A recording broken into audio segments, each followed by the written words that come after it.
Ano ang posibilidad na ang cook ay maka-apply sa express entry? Pwede ba?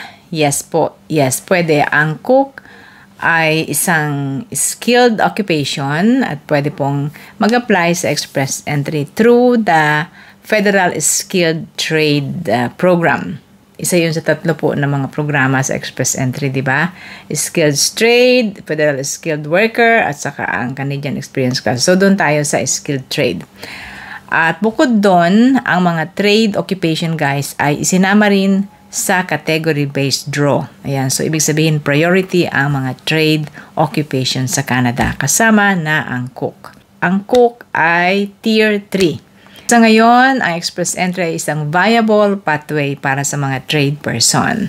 I-check nyo na ang inyong express entry calculator para makita nyo kung ilan ang posibleng maging CRS points ninyo. And then, inyo na rin pong simulan pag-aralan kung paano ang paggawa ng express entry profile para maisama na agad kayo doon sa hanay ng mga aplikante. Ayun, so good luck sa Ate Menchito from Toronto.